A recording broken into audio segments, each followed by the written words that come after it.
Hi, this is Steve Dale, and today we're going to talk about ABLE accounts and housing for SSI recipients. The following information is intended as guidance only and not as a substitute for legal counseling. Now, when we went through the basics of ABLE accounts, we went through what are qualified disability expenses, which clearly includes housing. So just to go through this and how this works, there are two important definitions concerning housing for SSI recipients we need to go through.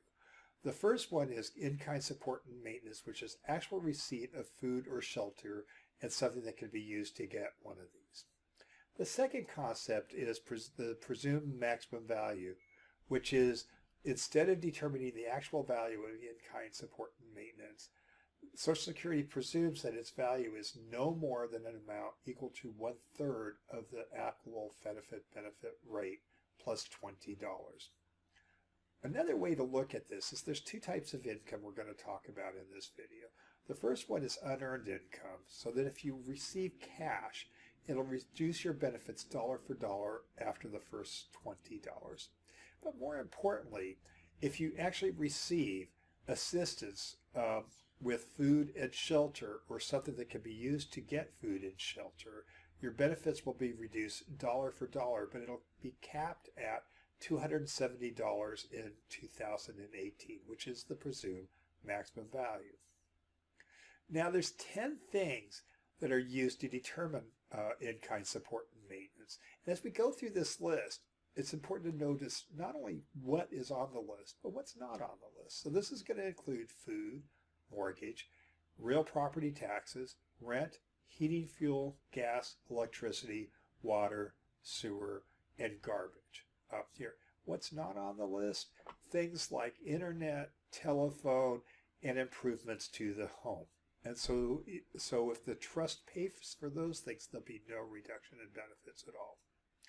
Now, if you live in a house with other people, then watch the video entitled, What is In-Kind Support and Maintenance, to learn how the Social Security Administration calculates your share of household expenses. So let's get back to ABLE accounts and SSI. Do payments from an ABLE account for shelter cause a reduction in benefits for SSI recipients? And remember that housing is one of the qualified disability expenses. The Social Security Administration recently directed that distributions from an ABLE account do not count as income, regardless of whether they are distributions for non-housing qualified disability expenses, housing qualified disability expenses, or non-qualified expenses. They're not counted as income at all. Now, a lot of what I'm going to cover you would find in this POMS site, and you probably could find it easily by Googling SI space 01130.740. And for a lot of the things we're going to cover, not only for concept, but for dealing directly with Social Security, I always suggest that you actually print this out here whenever you're dealing with Social Security, because they may not be, the eligibility worker you work with may not be aware of this change in the law. So under that, once again, this comes straight out of this POMS. Qualified disability expenses include, for housing here, are the same as in-kind support and maintenance. So once again, the 10 things on that list, absent food, are considered qualified disability expenses. So what they're directing the eligibilities to do is to not count ABLE account distributions of income. A distribution from an ABLE account is not income, but it's a conversion of a resource from one form to another. Do not count distributions from an ABLE account as income of the designated beneficiary, regardless of whether the distributions are for non-housing QDEs, housing QDEs, or non-qualified expenses. So this is something that makes an ABLE account very valuable, that if funds are paid for housing for the beneficiary from their own ABLE account, it's not going to be counted as in-kind support and maintenance. So let's go through a couple of examples. The first one is using an ABLE account to avoid an ISM reduction, or what I like to call a little help from friends. So here, Belinda has been disabled from birth, and receives $750 a month in SSI.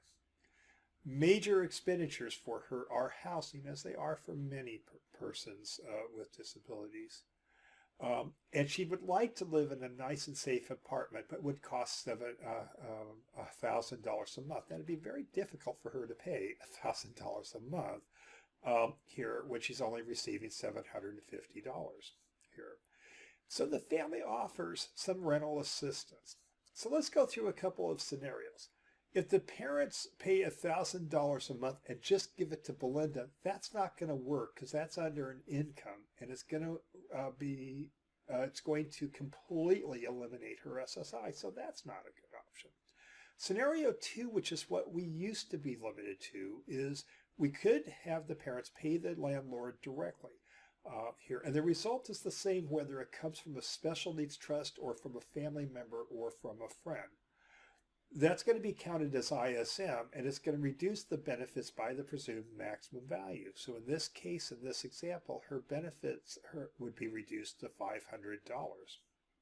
Scenario 3 here is that if the parents contribute $1,000 a month to her ABLE account, and then the landlord is paid from that $1,000 from the ABLE account, there would be no reduction in SSI here. They also, as we're going to illustrate that, might want to incorporate that into their estate plan to basically have their, to set up a special needs trust that could pay the funds into the ABLE account and in turn pay for the rent here. So this could continue upon the parent's incapacity or death. Now here's a second example that gets a little deeper into this.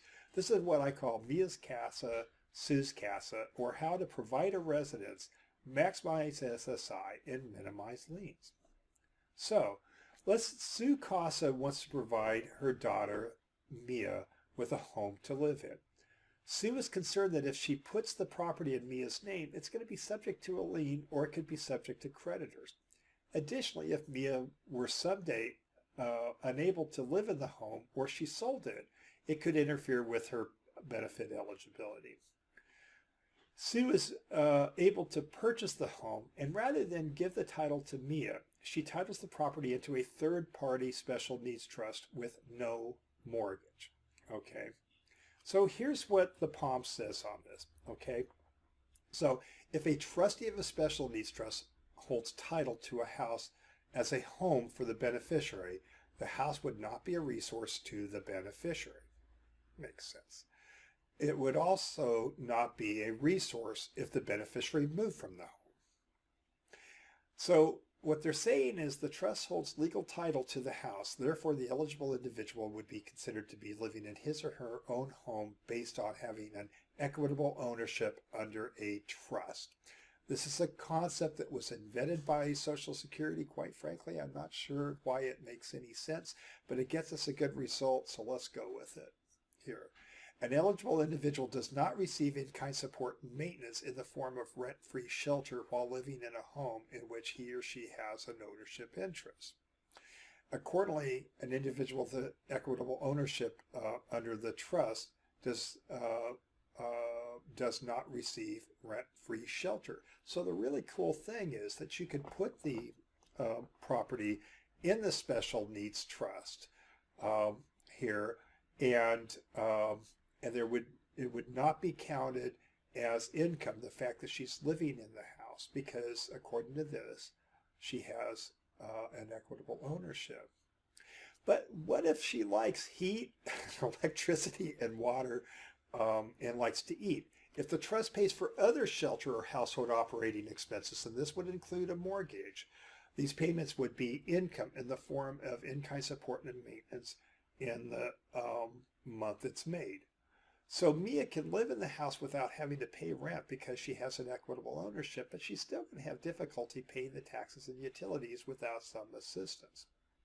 So Sue CASA transfers enough money into Mia's ABLE account, either monthly or annually, to allow her to pay the taxes and utilities with no reduction in benefits. And this is basically because an ABLE account is the asset of the benefits recipient, the SSI recipient.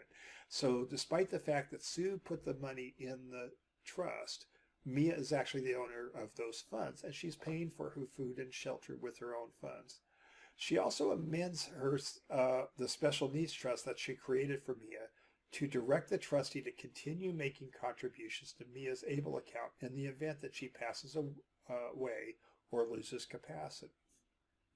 Both Sue and Mia feel much more secure and feel that they have the best of both worlds. Sue has provided a residence, and if Mia were unable to remain in the residence, the house could be sold and used for her needs without disrupting her eligibility for benefits. If Mia were to be sued, the assets in the special needs trust are protected. By funding the ABLE account with just what she needs, when she needs it, they have minimized any Medicaid lien that might be due upon Mia's death. So in conclusion, the ABLE Act is a new tool that can assist persons with disabilities to enjoy a greater quality of life here.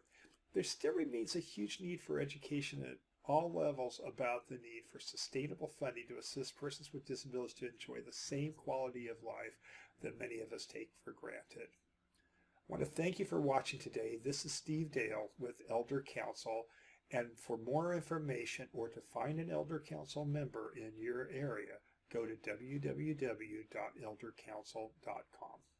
Thank you.